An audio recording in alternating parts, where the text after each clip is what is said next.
Hey Mo! C'est Kentucky! Ouais, mon Kentucky! Qu'est-ce qu'il y a? Hey mon Maurice! J'ai vu sur YouTube là, que la Panamérica elle est pas parfaite.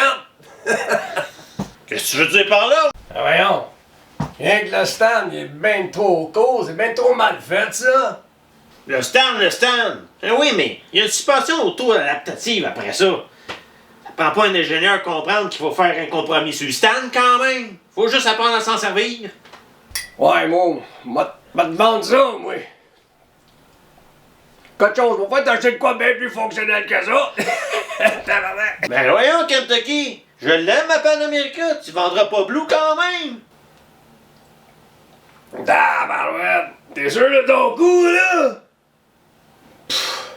Ben oui, mon Kentucky!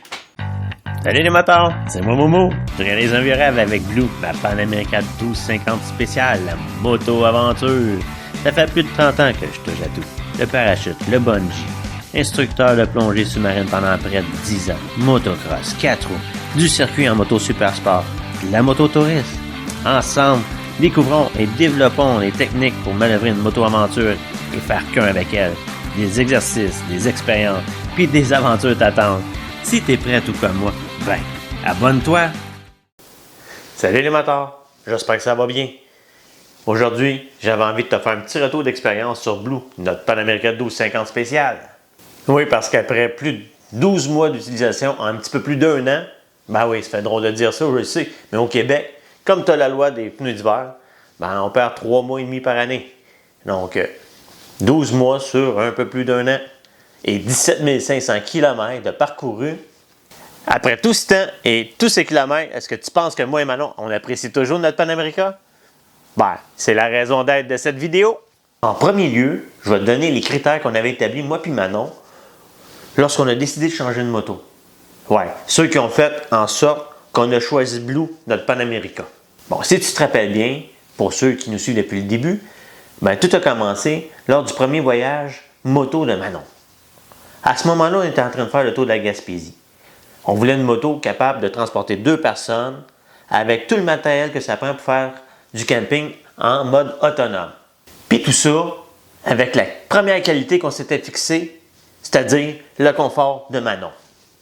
Ah oui, faut que je te dise, il fallait qu'elle soit capable de faire ça autant sur la route qu'en hors route.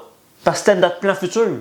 Maintenant que tu connais nos critères de sélection qui ont fait qu'on a choisi la Panamérica, parlons de la puissance.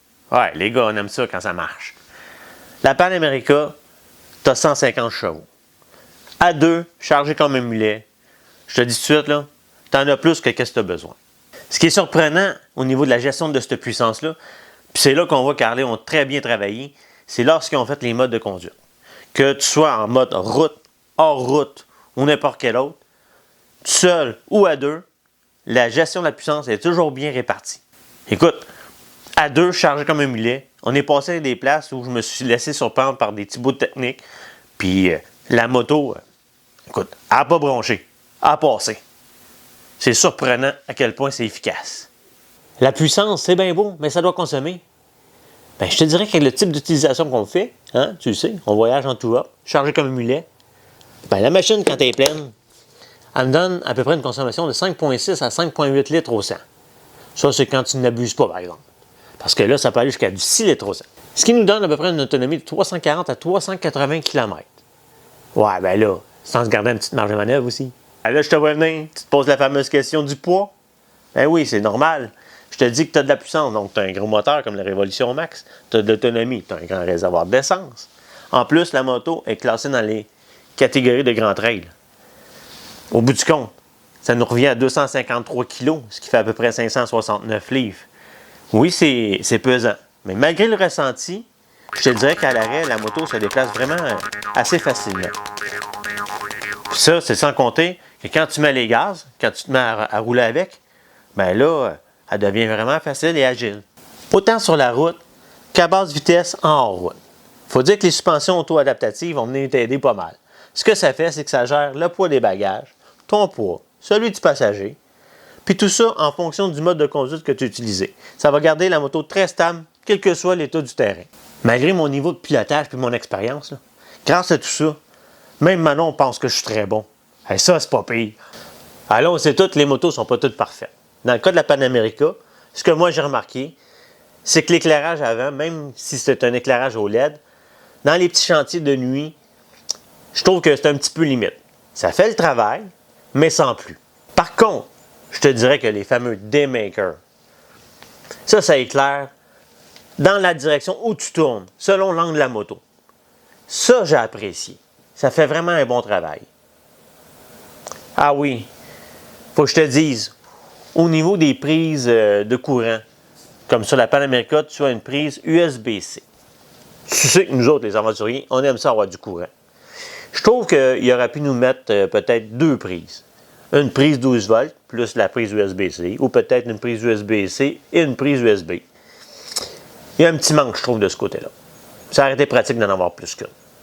Pour ce qui est du défaut de la béquille, tu sais que mon chum Kentucky, il n'y a pas tard. Il y en a pour qui est trop courte, il y en a pour qui est trop long. Mais il faut juste que tu te rappelles que la moto est équipée d'un système qui abaisse la suspension à l'arrêt. Donc, quand tu coupes le contact à l'arrêt, la suspension est abaissée. Ça va remonter, mais tranquillement. Si tu n'as pas la patience d'attendre, viens pomper. Pompe la suspension en arrière. Comme ça, ça va remonter plus vite. Là, tu vas te retrouver avec une béquille qui a une longueur plus raisonnable. Tu vas pouvoir la coter comme il faut. Ah oui, tu te rappelles, dans une vidéo, je t'avais dit que chez Harley, les béquilles ont tout un système pour les barrer.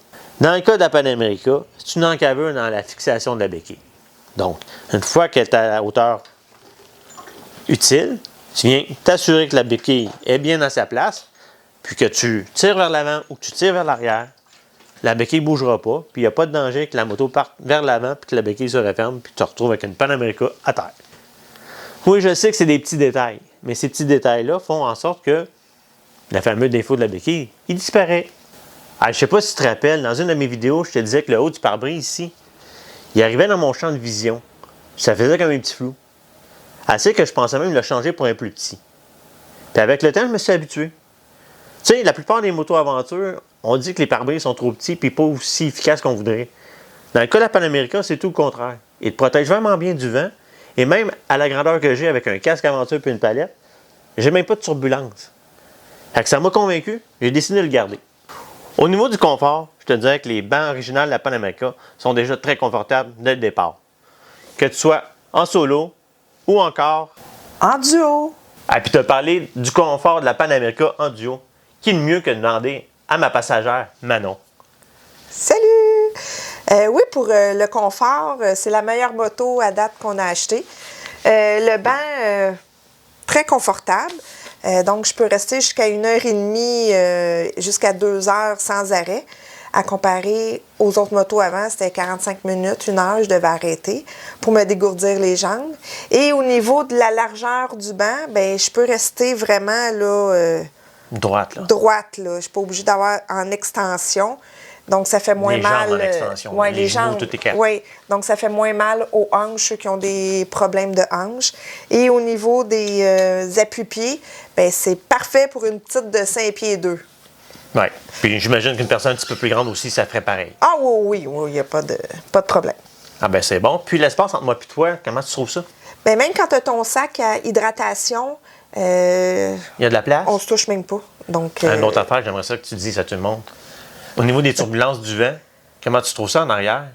Ben moi, je suis cachée de toi. Ouais. Et le banc est très haut. Donc, je ne suis pas obligée de me pencher comme ça, me faire des torsions pour regarder en avant, parce que je vois en haut de toi. Tu vois en haut de moi. Il faut Oui. dire aussi que la selle est abaissée à son minimum, parce que moi non plus, je ne suis pas grand. Donc, ça permet à Manon d'avoir un champ de vision pas mal plus dégagé. Par contre, il a fallu faire une petite modification au niveau passager. Pour lorsqu'on est en tour-up, en hors-route. Quand on est un petit peu en hors-route engagé, tu sais qu'il faut se lever. Hein. Le passager, c'est pas une poche de patate, c'est pas un bagage. Donc, Manon, quand elle se levait, le mollet venait à sa côté sur la poignée passager. La manière que c'est fait, il y a un petit bout pointu qui déborde, puis ça lui faisait des bleus dans les mollets. Donc, il a fallu que j'adapte un peu la moto en achetant des poignées un petit peu plus adaptées pour elle. Puis la modification, Manon, qu'on a faite pour tes mollets, est-ce que ça l'améliore le sort de tes jambes? Ben oui! J'ai plus de douleur, j'ai plus de bleu. Surtout quand je me lève sur la moto pour faire une côte technique ou des des chemins avec de la roche et tout. Donc, comme en Beauce ou au Highland, au moins, j'ai plus de concentration pour faire le chemin au complet.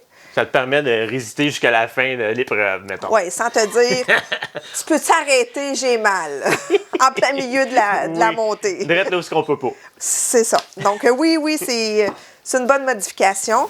Puis là, j'ai des petites poignées ici, donc j'ai mon support s'il y a quelque chose. Hey, tu vois, parfois une petite modification peut tout changer. Depuis qu'Harley, ils ont travaillé très fort pour régler les problèmes de jeunesse de la Panamérica, qui étaient surtout sur les 2021. Ouais, parce que moi, Blue, c'est une 2022. Écoute, à part les petits codes au démarrage, puis le boyau du radiateur qui venait se coller sur le tuyau d'échappement du cylindre avant du moteur, j'ai eu un fil pincé dans la manette des gaz. Puis Harley ont tout changé sous garantie. Là. À part tout ça, cette moto-là m'a toujours ramené à la maison. C'est une moto très fiable. En plus, confortable. On a fait des rides de 300 à 500 km sans jamais se fatiguer. C'est une moto qui te permet de voyager vraiment là, des longues distances. Si tu te cherches une moto suffisamment confortable te permet de faire autant une sortie du samedi ou partir 2-3 jours ou encore partir à l'aventure pendant plusieurs semaines en solo ou en duo, je te dis qu'à ce moment-là, tu devrais considérer l'achat d'une Panamérica. Pour te faire une bonne idée, je te conseille d'aller l'essayer. Tu as envie de t'acheter une moto pour voyager, qui est polyvalente? Prends le temps d'y penser. Chaque moto a ses qualités et ses défauts. En moto-aventure, il faut que tu te rappelles qu'il faut que tu fasses certains compromis de temps en temps. Hey, j'espère que là, je t'ai aidé dans ton choix. Si jamais tu as des questions que je n'ai pas répondu, ben gêne-toi pas. Écris-moi là en bas de l'écran. Ça va me faire plaisir d'y répondre. Puis rappelle-toi, la vie est bien trop courte de t'ennuyer. Sors ton rider. Bye bye!